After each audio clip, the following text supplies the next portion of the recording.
Allie and welcome back to my channel.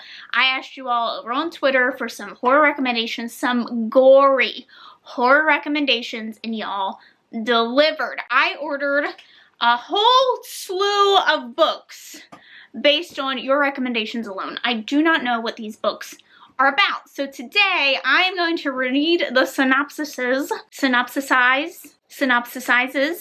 with you all, and we are going to see whether or not I actually want to read them and add them to my TBR, as I am working on my October TBR, and I wanted to do kind of my first reaction. So let's get into what I at least have here already. I'm nervous. I feel like I'm a horror newbie, but not really, because I have read some horror, but there's so many different subgenres of horror, so I don't really read a lot of gory ones, or the ones that I do read are gory, but that's not like what they're known for. So first one is Summer of Night by Dan Simmons, and this one, oh my god, the cover is really creepy. This book is actually quite disgusting. I'm thinking about just ordering maybe a used copy if I do end up wanting to read this, because this copy is literally so gross. I ordered this through a library that is not our own library, so it is quite old. I do realize that, but they have not replaced this book since the beginning of its existence. Summer Night by Dan Simmons. Blah, blah, blah, blah, blah, blah, blah. It is the summer of 1960, and someone or something is stalking the young people of Elm Haven, Illinois. One child has already disappeared, perhaps in the twisted ancient depths of Old Central, the hulking relic of a school which stands like a fortress in the center of town. Strange things have been heard, voices, whispers, rustling in the night. For one boy, the tragically gifted son of a bitter alcoholic, it starts with a curious, terrifying voice over radio tuned into a midnight frequency. Others have felt unsettling sensations, a mysterious rush of cold air in the heat of summer, and an unexplained fear of the dark. And they have seen unexplainable sights, gaping holes in the earth with raw red walls, the bizarre corpse of a monkey, silent, faceless World War I soldier appearing in a window at night. Something ancient and festering holds the key to the lurking evil in Elm Haven, its rebirth heralded by the midnight tolling of a forgotten bell. When this long silent bell begins to peal in the middle of the darkest summer night, these children and their families know it marks the end of innocence and begins in the beginning of a reign of terror. This sounds like it might be a little more paranormal-esque. I don't know. I don't know how I feel about this one. I also would love your all's opinion in the comments on what you feel like I should read or not. I think the cover of this is really interesting, but I'm not like super sold on. It just sounds like there's some sort of paranormal entity, and that isn't always like my favorite. So unless it's Dead by Daylight, and then give me all the entity stuff. So I don't know about that one. All right, then we have The Good House. So again, a creepy house on the cover. Let's see what this one is about. This one's also slightly older. The house Angela Tuchison's late grandmother owned is so beloved that townspeople Washington call it the Good House. What is it? Angela hoped her grandmother's famous healing magic could save her failing marriage, while she and her family lived in the old house the summer of 2001. Instead, an unexpected tragedy ripped her family apart. Now, 2 years later, she is moving past her grief and taking control of her life as a talent agent in LA, and she is finally ready to revisit the rural house she loved so much as a child. She realizes that she hasn't been the only one to suffer a shocking loss. Since she left, there have been more senseless tragedies, and she wonders if they are related somehow. Could the events be linked to a terrifying entity Angela's grandmother battled in 1929? Did her teenage son Corey reawaken something that should have been left sleeping? With the help of Miles Fisher, her high school boyfriend, and clues from beyond the grave, she races to solve a deadly puzzle that has followed her family for generations. I don't know about this one. Again, the entity thing is what is tripping me up, but these were recommended for like super scary, gory type books, so I don't know on that one either. Alright, this next one I've heard a lot of people talk about. Also, I apologize. Frankie has decided to chew on her toy literally right beside the camera.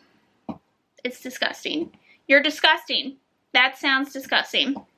So this next one is one I've definitely heard. People have recommended this to me a multitude of times, and I do see this in a lot of horror recommendations, and that is The Troop by Nick Cutter. I'm really into black and red lately, so this could be something. The first two I'm really not feeling, so let's see.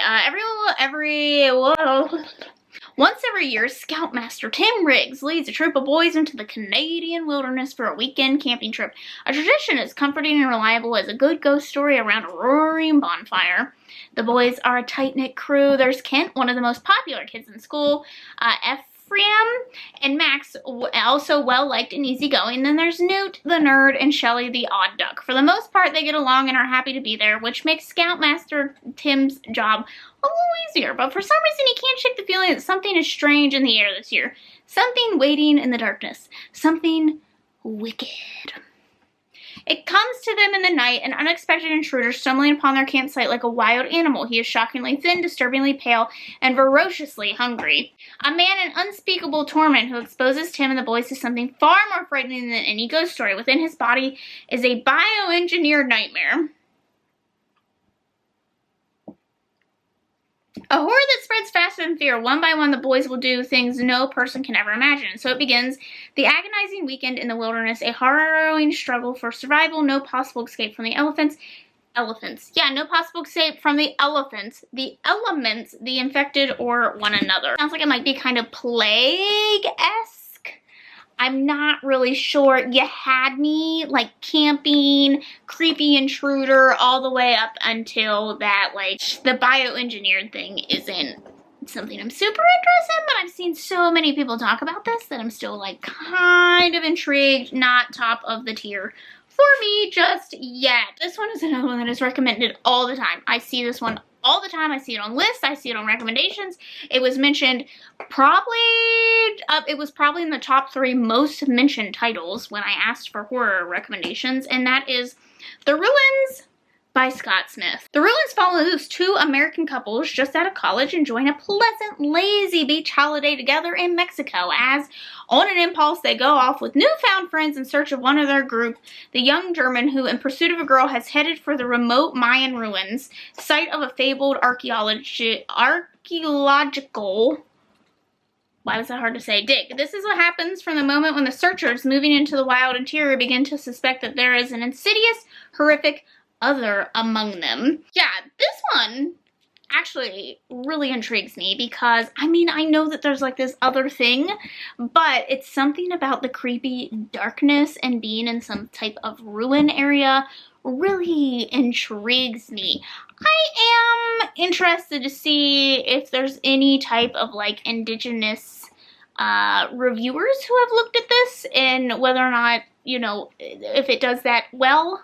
Anytime we're talking about some sort of like the Mayan ruins makes me a little nervous for how that is being treated. So I might need to look a little more into reviews, but this was recommended to me a lot. It could still be something that I could read and just keep an eye out for and be aware of as I'm going into it, that it might not do great at that. I don't know, we'll see. Again, I've seen fantastic things, and right now I think this is the one that I am most drawn to, at least so far, of this group. Alright, and then the last 2 that I have currently are by the same author, and this author was recommended probably the most out of everyone, and I do think that this is the most mainstream horror novelist outside of Stephen King that I have seen personally, but one that was really recommended is The Cabin at the End of the World by Paul Tremblay, and then the other one that I have is Growing Things, which this is a collection of short stories.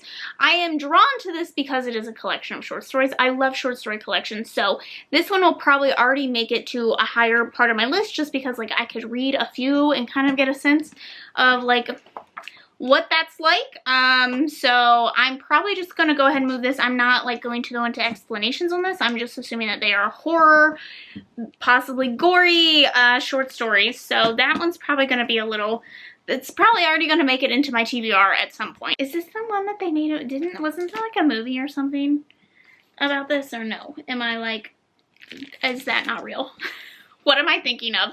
7-year-old Wynn and her parents, Eric and Andrew, are vacationing at a remote cabin on a quiet lake in northern New Hampshire. A handful of miles from the Canadian border, far removed from the bustle of city life, cut off from the urgent hum of cell phones and from the internet, they are more than 2 miles away from their closest neighbor in either direction along an old dirt logging road. On a cloudless summer day, as Wynn catches grasshoppers in the front yard, a stranger unexpectedly appears. Leonard is the largest man Wynn has ever seen, but he is young, 24 and a half years old, and he tells her, and friendly, with a warm and wide smile that wins over her almost instantly. Leonard and Wynn continue to walk and play until 3 more strangers, 2 women and a man, all dressed like Leonard in jeans and button-down shirts, come down the road carrying strange, menacing objects. In a panic, Wynn tells Leonard that she must go back inside the cabin, but before she does, her new friend tells her, "None of what's going to happen is your fault. You haven't done anything wrong, but the 3 of you will have to make some tough decisions. I wish with all my broken heart you didn't have to." As Wynn sprints away to warn her parents, Leonard calls out, "Your dads won't want to let us in, Wynn, but they have to. We need your help to save the world. Please, the cabin at the end of the world is an unbearably tense, gripping tale paranoia, sacrifice, apocalypse, and survival that escalates to a shattering conclusion, one in which the fate of a loving family and quite possibly all of humanity are intertwined." I don't know how to feel about this one, but it is, again, the red and black theme that I'm really into lately. So picks are probably the ruins, growing things, and the cabin at the end of the world. So those ones I might try to incorporate in some way into my October TBR. The Troop, I'm up in the air about, and then The Good House and Summer of Night are not really, they don't seem like something I personally would enjoy. So y'all let me know if you have read these and if they are worth it, if like the paranormal aspect is actually like good or if it's cheesy. I hate, like, I just do not care for sci-fi horror aspects. So let me know if the other ones are worth a look, and then if any more come in, I will be back and we can look at more. I hope that you all have liked this video. Don't forget to subscribe to see future videos from me. Thanks for watching. I'll see you in the next one. Bye.